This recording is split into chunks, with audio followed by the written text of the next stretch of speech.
ഈ പരിപാടി നിങ്ങൾക്കായി അവതരിപ്പിക്കുന്നത് ഒരുപാട് വീടുകളിൽ പോകേണ്ടതല്ലേ, ഒരു ആനുവൽ ചെക്കപ്പ് ആവാം.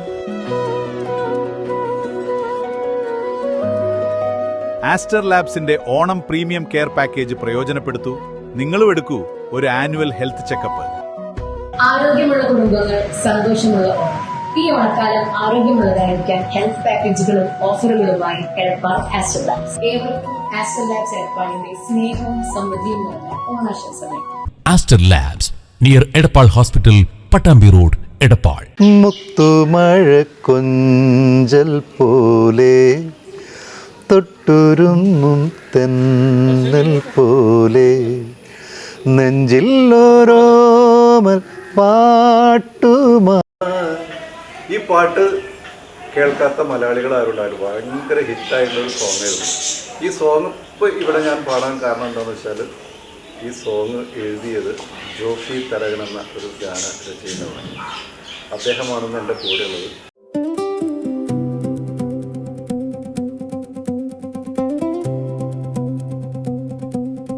ജോഫി, അപ്പോൾ സ്വാഗതം. നമസ്കാരം. നമസ്കാരം. ഹാപ്പി ഓണം. ഹാപ്പി ഓണം. ഞാൻ ജോഫി എന്ന് വിളിക്കും, ഇടയ്ക്ക് തരകാന്ന് വിളിക്കും. അതെ, ജോഫി എന്ന് വിളിച്ചാൽ മതി. ജോഫി എന്ന് വിളിച്ചാൽ അതല്ല നമ്മൾ തമ്മിലുള്ള ബന്ധം. ഓക്കെ. ഞാൻ എന്നാൽ എപ്പോഴും ഫോൺ ചെയ്യുമ്പോൾ തരക എന്നാ വിളിക്കുക. അതെ അതെ, അത് എനിക്ക് എപ്പോഴും അതാ പേര്. തരകനാണ് ശരിക്കും അച്ഛൻ്റെ അല്ല പേര്. നമ്മളത്രയും ബന്ധമല്ലായിരുന്നേ. ജോഫി ഇറങ്ങടാ എന്ന് അങ്ങനെ തിരിച്ച് അങ്ങനെ വിളിക്കാവുന്നൊരു ബന്ധം ഉണ്ടായിരുന്നു. ഞാനും ജോഫിയും കൂടെ ഉള്ള ഒരു ബന്ധം തുടങ്ങിയിട്ട് എത്ര വർഷമായി ഉണ്ടാവും? ഇപ്പോൾ കറക്റ്റ് പറയുകയാണെങ്കിൽ 31 വർഷം. 31 വർഷമായി നമ്മൾ തമ്മിലുള്ളത്. 31 വർഷം. അതായത് 1995 ജൂലൈ 24 എൻ്റെ ആദ്യത്തെ റെക്കോർഡ് നടക്കുന്നത്. നമ്മൾ ആദ്യമായിട്ട് കാണുന്ന അവർക്കില്ല. അതെ, അതിൻ്റെ കമ്പോസിങ് ടൈമിലാണ് വിശ്വനെ ആദ്യമായിട്ട് ഞാൻ കാണുന്നത്. അത് കഴിഞ്ഞ് പിന്നെ ഈ പറഞ്ഞ പോലെ ജൂലൈ 24-25 ക്രിസ്ത്യൻ ഡിവോഷൻ്റെ ആയിരുന്നു. നൗഷാദ് PG നൗഷാദാണ് സംഗീതം നൽകിയിട്ടുള്ളത്. അതിൽ യേശുവെ ജീവദായക എന്ന് പറഞ്ഞൊരു പാട്ടുണ്ട്. അതിലാണ് നമ്മൾ ആദ്യം കാണുന്നത്. അതെ, അതിന് മുമ്പ് കണ്ടിട്ടുണ്ട്, പക്ഷെ അന്നാണ് യഥാർത്ഥത്തിൽ ശരിക്കും നമ്മൾ പരിചയപ്പെടുന്നത്. അതെ. യേശുവേ ജീവദായക നൽവരങ്ങൾ ചൊരിയണമേ. ഉഗ്രൻ പാട്ടായിരുന്നു. അത് ജോഫി എഴുതിയിട്ട് നൗഷാദ് ഈണമിട്ട ഒരു പാട്ട്. അത് എത്ര വർഷം മുന്നെയാണ്? 95-ലാണ് വരുന്നത്. 95-ലാണ് ആ സോങ്. അത് ഞങ്ങൾ എറണാകുളത്ത് പോയിട്ട് റെക്കോർഡ് ചെയ്തു. ആ പാട്ട് പാടിയതും ഗംഭീരമാണ്. ഞാൻ വിശ്വനെ പലപ്പോഴും അതിന് മുമ്പൊക്കെ പ്രോഗ്രാംസിന് കാര്യങ്ങൾ കണ്ടിട്ടുണ്ട്. പിന്നെ പക്ഷെ ആ സമയത്ത് അത് റിലീസായി. പക്ഷെ അത് വേണ്ടത്ര ഒരു പാട്ട്. ഞങ്ങളത് റെക്കോർഡ് ചെയ്യുമ്പോൾ ശാന്ത സിസിലിയ സ്റ്റുഡിയോ തോപ്പുംപടിയിലുണ്ടായിരുന്നു. അത് റെക്കോർഡ് ചെയ്യണ സമയത്ത് അവിടെ വന്നിട്ടുള്ള സ്റ്റുഡിയോയിൽ മറ്റു വർക്കുകൾക്കൊക്കെ വന്നവരും ആ സ്റ്റുഡിയോയിലെ ആൾക്കാരൊക്കെ ഈ പാട്ട് കേട്ടിട്ട് ഇതാരാ കമ്പോസ് ചെയ്തത്, ഇതാരാ ചെയ്തത്, ഭയങ്കരമായിട്ട് ഇഷ്ടപ്പെട്ടു അവർക്കൊക്കെ അല്ലേ. ഭയങ്കര ഫീലായിരുന്നു പാട്ട്. എൻ്റെ തുടക്കത്തിലെ പാട്ടായിരുന്നു. അത് മാത്രമല്ല, എന്നെ ഉപരിയായിട്ട് കൂടുതലായിട്ട് ഭയങ്കര ഫീലായിരുന്നു എല്ലാ പാട്ടുകൾക്കും. പാട്ട് പിന്നെ നമ്മൾ ആദ്യത്തെ എൻ്റെ ഓർമ്മ എന്ന് പറഞ്ഞാൽ ഓണപ്പാട്ട്. അതെ, നമ്മളൊരു ഓണപ്പാട്ട്. അതെ, എനിക്ക് ഓണപ്പാട്ട് ഞാൻ ആദ്യമായിട്ട് വിദ്യാധരൻ മാഷനെ കാണുന്നത് ആ ഓണപ്പാട്ടിന്റെ. അത് ഏതാ വർഷം? എനിക്ക് ഈ വർഷമൊന്നും ഓർമ്മയില്ല. 95-ൽ തന്നെയാണ് ഉണ്ടാവുന്നത്. അത് 96-ൽ നമുക്ക് റെക്കോർഡ് ചെയ്യാനുള്ളൊരു തീരുമാനമായിരുന്നു. ഞാൻ സത്യത്തിൽ വിദ്യാധരൻ മാഷെ കാണുന്നത് 90-91 ആ ടൈമിലേക്ക് കാണുന്നത്. അന്ന് പണ്ടൊരു ഗ്രാമീണ ഗാനങ്ങളുണ്ടായിരുന്നു. തരങ്ങിണിയുടെ പാണ്ഡ്യാലക്കടവും വിട്ട്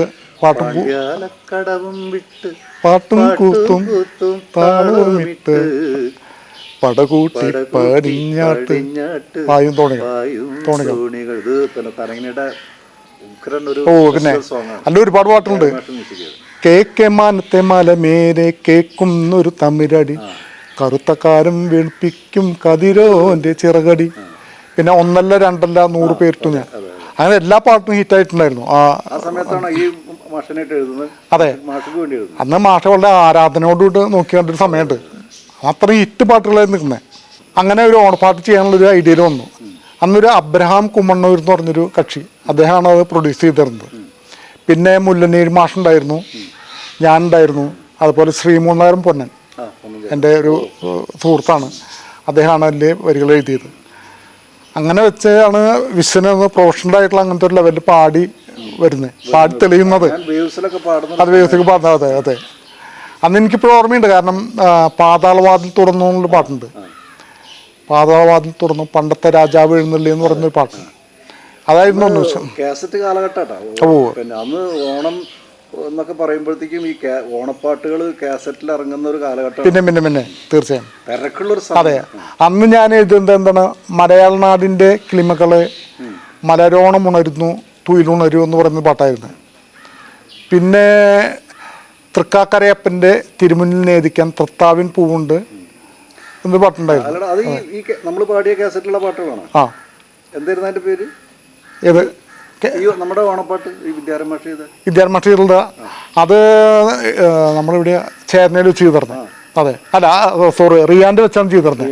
റിയാൻ്റെ അന്ന് മാഷ് മ്യൂസിക് ചെയ്തിട്ടുള്ളത്. പിന്നെ വിദ്യാരമാഷനെ കാണുന്നതും അതെ അതെ പരിചയപ്പെടുന്നതും അതെ അതെ മാഷ ഈ പാട്ട് പാടുന്നതും ഈ ഓണപ്പാട്ട് അതാണ്. പിന്നെ നമ്മുടെ പേടിച്ചിട്ട് അത്രയും ഹിറ്റുകളൊക്കെ ചെയ്തിട്ടുള്ളതല്ലേ മാഷ മുന്നിൽ വരാൻ പേടി. പിന്നെ മാഷ പാട്ടുകൾ എന്ന് പറഞ്ഞാൽ തന്നെ ഒരു ഭയങ്കര സംഗതികളല്ലേ മാഷക്ക്, അതിന്റെ ഒരു ഫീല് സംഗതി, ഒരു പ്രത്യേക പാട്ടുകളാണ് മാഷ കമ്പ പാടാൻ തന്നെ വലിയ ബുദ്ധിമുട്ടാണ്. ഇത് കൽപ്പാന്ത കാലത്തോളം കേട്ടാൽ കൽപ്പാന്ത കാലത്തോളം മാഷ അദ്ദേഹം പാട്ടിലെ എല്ലാ പാട്ടും ഹിറ്റാണ്. അപ്പൊ അങ്ങനത്തെ ഒരു മ്യൂസിക് ഡയറക്ടറെ അടുത്ത് ഞാൻ ആദ്യമായിട്ട് ചെല്ലുകയാണ് ഈ ഓണപ്പാട്ടിന്റെ റെക്കോർഡിങ്ങിന്. അപ്പൊ അങ്ങനെ ജോഫിയാണ് ആ പാട്ട് കംപ്ലീറ്റ് പാട്ടും ജോഫിയാണ്. അല്ല, ഞാനതില് 3-4 പാട്ട് ഞാൻ എഴുതിയിട്ടുണ്ടായിരുന്നു. പൊന്നഞ്ചേട്ടൻ എഴുതിയിരുന്നു, പിന്നെ മുല്ലനേരി മാഷ എഴുതിയിട്ടുണ്ടായിരുന്നു. മുല്ലനേരി മാഷ അതെ. അങ്ങനത്തെ ഒരു വർക്കിൽ സഹകരിക്കാനായിട്ട് ഞാൻ പോവാണ്. അപ്പൊ ഞാൻ ആദ്യമായിട്ട് മാഷ അത്രയും പാട്ടുകൾ ട്രാക്ക് പാടലും കുറെ പേർക്ക് ഞാൻ ട്രാക്ക് പാടി, ഒരു 2 പാട്ടെങ്ങാനും ഞാൻ സ്ട്രൈക്ക് പാടി. അന്ന് പിന്നെ ആര് ബിജു നാരായണന്റെ പെങ്ങളൊക്കെ പാടിയിരുന്നല്ലേ. പിന്നെ പ്രദീപ് സോമസുന്ദരം, അതിൽ പൊന്നഞ്ചേട്ടൻ എഴുതിയ പാട്ടാണ് ഞാൻ പാടി. അതെ, പാതാളവാദം. പണ്ടത്തെ രാജാവെഴുന്നള്ളി പരിവാരമില്ലാതെ പല്ലക്കുമില്ലാതെ പൊന്നിൻ പാതുകമില്ലാതെ പാതുകമില്ലാതെ അതെ.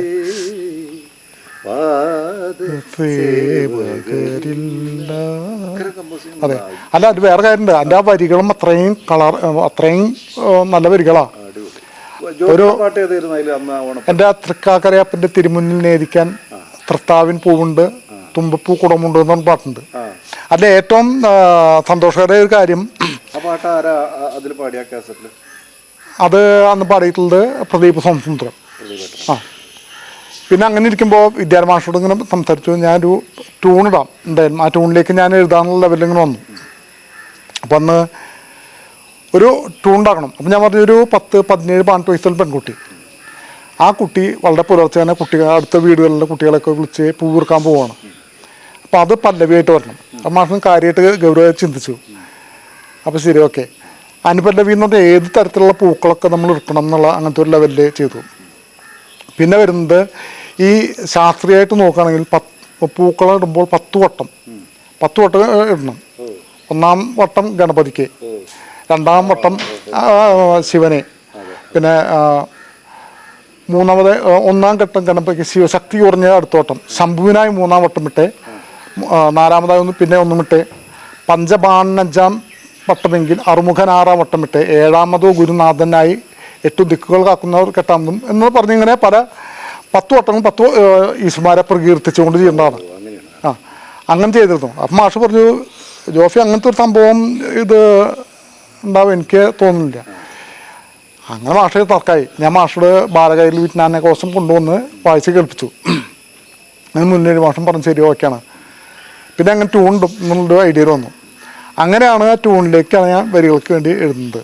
അപ്പോൾ താനന താനന തന്നന താനന താനന തന്നന താനന താനന താനന താനന എന്ന് പറഞ്ഞു വരി ആ ട്യൂണിന് എഴുതുന്നത്. പക്ഷെ മാഷ്ക്ക് അങ്ങനത്തെ ഒരു അല്ലാതെ പാട്ട് എനിക്ക് രണ്ട് എഴുതാൻ കുഴപ്പമില്ലാന്നുണ്ട്. മാഷ് പറഞ്ഞു ട്യൂണിലേക്ക് എഴുതി എനിക്ക് അങ്ങനെ മാർക്കേണ്ട അത്ര ഉറപ്പാവണില്ല. പിന്നെ പോരുവിൻ തോഴിമാര് കൈകളിൽ ചിങ്ങപ്പൂ കൂടയുമായി മിന്നം വേളുത്തുണർന്നേ വേഗത്തിൽ പൂക്കളിറുത്തു വരാം എന്ന് പറഞ്ഞിട്ട് വരി എഴുതുക. ഞാൻ എഴുതിയ ഒരു മലബാറിൻ്റെ ഒരു ഭാഷ ഒരു സ്വാധീനമുണ്ട്, അതങ്ങനെ വന്നിരുന്നു. നല്ലോണം പൂക്കളം തീർത്തിടാൻ, നല്ലോണം പൂക്കളം തീർത്തിടാൻ എന്ന് പറഞ്ഞൊരു വരികണ്ടായിരുന്നു. അങ്ങനെയാണ് ഞാൻ ശരിക്കും ഈ പ്രൊഫഷണൽ ആയിട്ടുള്ള ഗാനരചന രംഗത്ത് വരുന്നത്. അതെ അതെ അതെ അതെ. അത് മാഷ എന്നെ ഒരുപാട് ഹെൽപ്പ് ചെയ്തിട്ടുണ്ട്, നല്ല മെലഡികൾ തന്നിട്ടുണ്ട്. അങ്ങനെയാണ് നമ്മൾ ഏറെക്കുറെ ഒരേ സമയത്താണ് നമ്മൾ ഈ സിനിമയുടെ മേഖലയിലേക്ക് വരുന്നത്. അതെ അതെ അതെ. ഞാൻ പറഞ്ഞില്ലേ ഈ 95 ആ കാലഘട്ടത്തിലാണ് നമുക്ക് ശരിക്കും കയറി വരുന്നത്. ആ ടൈമിൽ പിന്നെ വരുന്നത് ആരൊക്കെയാണ്? കല്ലറ ഗോപൻ ചേട്ടൻ ഉണ്ടായിരുന്നു, പിന്നെ ഫ്രാങ്കോ ഉണ്ടായിരുന്നു, ഗായത്രി ഉണ്ടായിരുന്നു, പിന്നെ ആരാ കുറെ ആൾക്കാരുണ്ടായിരുന്നു. അങ്ങനെ ആ സമയത്ത് അതെ അതെ അതെ. പിന്നെ അഫ്സരൊക്കെയാണ്. അഫ്സറിന് പിന്നെ ഋതം കാര്യങ്ങളൊക്കെ ആയിട്ട് നമ്മുടെ ഒരു അൻസാരി പോലെ ഉണ്ടാവാറുണ്ട്. അങ്ങനെയൊക്കെ ആയിരുന്നു. അതെ, അന്ന് ഇഷ്ടംപോലെ വർക്കുകളുണ്ട്. പിന്നെ ഇന്നത്തെ പോലെ CD യുഗമൊന്നുമല്ലോ. അങ്ങനെ നല്ല വർക്കുകളായിരുന്നു. അതെ, ഞാൻ ആലോചിക്കുന്ന മുല്ലേഴ് മാഷൊക്കെ ഉണ്ടായിരുന്ന ഒരു കാലഘട്ടേ അത്ര ഇതായിരുന്നു. അതെ അതെ അതെ അതെ. അതുകൊണ്ട് തന്നെ ഞാനിപ്പോൾ ഈ പറഞ്ഞ പോലെ വിദ്യാൻ മാഷായിട്ട് ഒരുപാട് കുറേ വർക്കുകൾ ചെയ്തു. പല വർക്കുകളും കാര്യങ്ങളൊക്കെ വന്നിരുന്നു. അതൊക്കെ ആയിരുന്നു.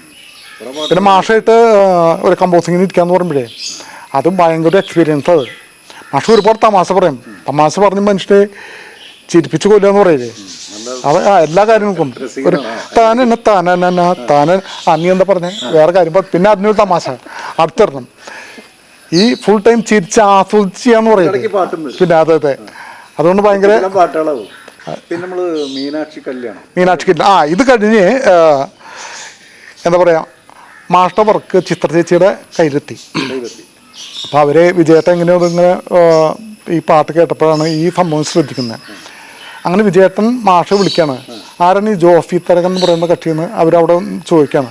അപ്പോൾ മാഷ് പറഞ്ഞു ഞാൻ അറിയുന്ന ഒരു ഇതാണ്, വർക്ക് ചെയ്യാനാണ്, കാര്യങ്ങളുണ്ട്. അങ്ങനെ എന്നോട് ചെന്നൈയിലേക്ക് വരാൻ പറഞ്ഞു. അങ്ങനെ ഞാൻ ചെന്നൈയിൽ ചെല്ലുകയാണ്. അങ്ങനെ വിദ്യാമാഷ 5 ഉണ്ട്, നടേശങ്കർ, പിന്നെ കുറേ വർക്കുകളൊക്കെ ചെയ്യുന്ന. അതെ, നടേശേട്ടൻ അന്നിങ്ങനെ നല്ല ലെവലിൽ നിൽക്കുന്ന സമയമാണ്. അതെ, അങ്ങനെ ഞാൻ ഈ വർക്ക് ചെയ്യുന്നത്.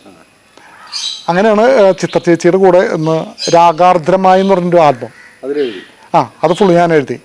ഫുൾ സോങ് എഴുതിയത്. അന്ന് ചിത്ര ചേച്ചി ഉണ്ടായിരുന്നു, ശ്രീനിവാസൻ, കൃഷ്ണചന്ദ്രൻ, അങ്ങനെ 3 പേരാണ് പാടിയിരുന്നത്. ഒരു OU അരവിന്ദ് എന്ന് പറഞ്ഞ കക്ഷി, ഓഡിയോ കമ്പനി, ഓഡിയോ ടാക്സ് എന്ന് പറയുന്ന കമ്പനിക്ക് വേണ്ടിയിട്ട്. അതെ, ഞാൻ ആ വർക്ക് ചെയ്തു.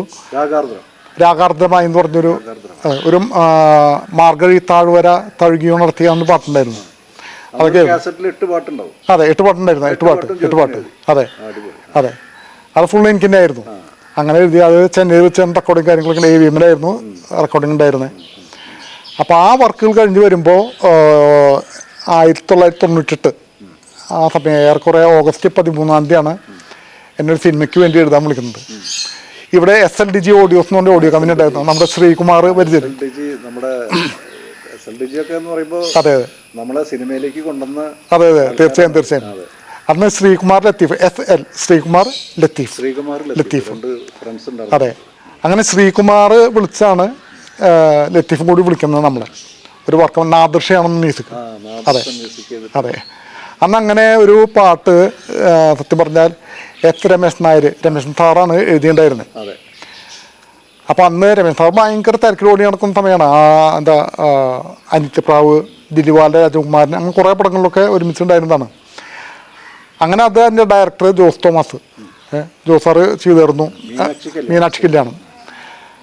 അപ്പോൾ ആ സമയത്ത് വിഷൻ ഓൾറെഡി അവിടെ വരുന്നുണ്ട്. അത് അങ്ങനെ ഒരു പാട്ടിന് വേണ്ടിയിട്ടാണ് ആ പാട്ട് എന്തുകൊണ്ടോ ഇങ്ങനെ മാറ്റി എഴുതേണ്ടി വരുന്നു പറഞ്ഞിരുന്നു. രമേശ് സാറ് എഴുതിയത് മാറ്റി. കാരണം രമേശ് സാർ അത്രയും തിരക്കിൽ ഓടി നടക്കുന്നൊരു സമയമാണ്. അപ്പം അങ്ങനെ നിങ്ങൾ വേറെ ആരെങ്കിലും എഴുതിപ്പിച്ചോ എന്ന് പറഞ്ഞ് നിൽക്കുന്ന സമയത്താണ് ശ്രീകുമാർ എൻ്റെ പേര് വരുന്നത്.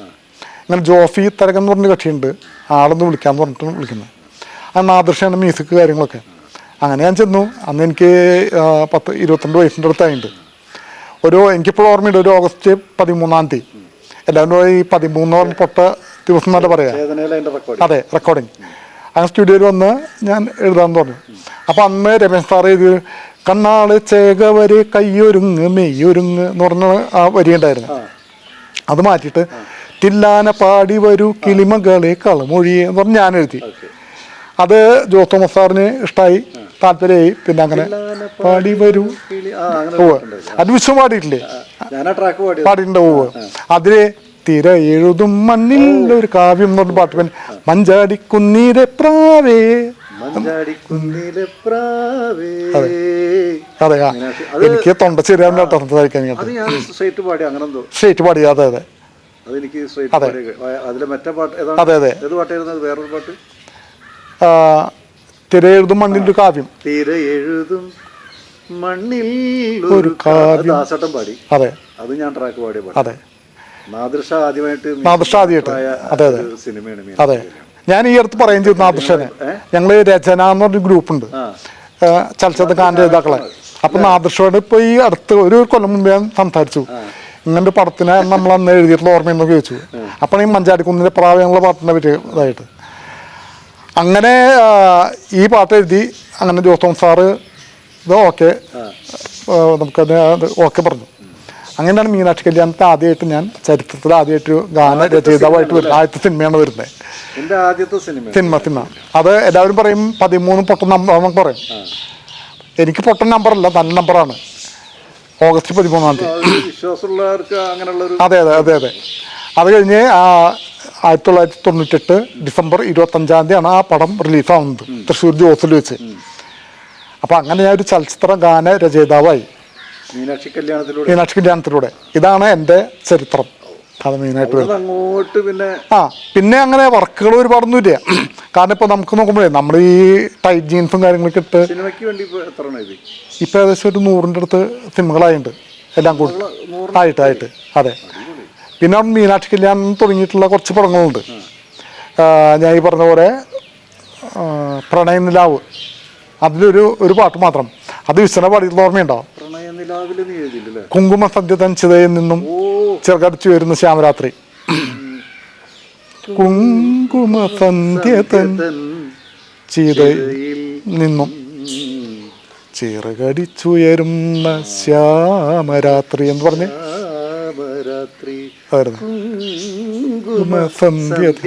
അതെ. അത് ശുഭന്തൂരളിയിട്ട് ഭയങ്കര ശരിക്കും ഉള്ളിൽ ഒരു നമുക്കൊരു സന്ധ്യാസമയത്തിന്റെ ഫീലില്ലേ? അതെ അതെ അതെ. അതെനിക്കിപ്പോഴും ഓർമ്മയുണ്ട്. നമ്മുടെ ജിമ്മി എന്ന് പറഞ്ഞൊരു അധ്യാപകനുണ്ട്, സ്കൂൾ ഓഫ് ഹാർമണി എന്ന് പറഞ്ഞൊരു ഇൻസ്റ്റിറ്റ്യൂട്ടൊക്കെ നടത്തുന്നുണ്ട്. അദ്ദേഹത്തിൻ്റെ ആ ടേബിളിൽ ഇരുന്നിട്ടാണ് എഴുതുന്നത് ഈ ടൂണ് കാര്യങ്ങളൊക്കെ. നമ്മളൊരു പൊടിയ മാഷില്ലേ, അറിയോ? ആ വിനുവിൻ്റെ ഒക്കെ അച്ഛനുണ്ട്. പൊടിയ മാഷാണ് ട്യൂണ് വന്നിട്ടുള്ളത്. അതില് സുന്ദർ സ്വപ്നമേ എന്ന് പറഞ്ഞു. അതെ, വിനുവിൻ്റെ അച്ഛൻ. അതെ അതെ. അതിന്റെ സുന്ദർ സ്വപ്നമേ എന്നെ നീ ക്ഷണിച്ചത് അന്ധകാരത്തിലേക്കായിരുന്നു എന്ന് പറഞ്ഞ് ഇതായിരുന്നു. ആ സംഭവം മാറ്റിയിട്ട് നാം കുങ്കുമ സന്ധ്യ തൻ ചിതയിൽ നിന്നും ചെറുകടിച്ചു വരുന്ന ശ്യാമരാത്രി, എന്നെ അന്തരാത്മാവിൽ ഉണരുന്ന നോവിൻ്റെ ഗീതങ്ങൾ അറിയാതെ ഏറ്റുചൊല്ലി, വിരഹാർദ്ദ ഗീതങ്ങൾ ഏറ്റുചൊല്ലി പറഞ്ഞൊരു വേറൊരു വർഷം ഞാൻ എഴുതി തയ്യാറാക്കി. അതെ, അത് വിശ്വനോട് പാടിയിട്ടുള്ളതാണ്. അതെ. ഈ പരിപാടി നിങ്ങൾക്കായി അവതരിപ്പിക്കുന്നത് ഒരുപാട് വീടുകളിൽ പോകേണ്ടതല്ലേ? ഒരു ആനുവൽ ചെക്കപ്പ് ആവാം. ആസ്റ്റർ ലാബ്സിന്റെ ഓണം പ്രീമിയം കെയർ പാക്കേജ് പ്രയോജനപ്പെടുത്തൂ. നിങ്ങളും എടുക്കൂ ഒരു ആനുവൽ ഹെൽത്ത് ചെക്കപ്പ്. ആരോഗ്യമുള്ള കുടുംബങ്ങൾ, സന്തോഷമുള്ള ഓണം. ഈ ഓണക്കാലം ആരോഗ്യമുള്ളതായിരിക്കാൻ ഹെൽത്ത് പാക്കേജുകളും ഓഫറുകളുമായി എടപ്പാൾ ആസ്റ്റർ ലാബ്സ്. ഏവർക്കും ആസ്റ്റർ ലാബ്സ് എടപ്പാളിന്റെ സ്നേഹവും സമൃദ്ധിയും നിറഞ്ഞ ഓണാശംസകൾ. Aster labs near Edappal hospital, Pattambi road, Edappal.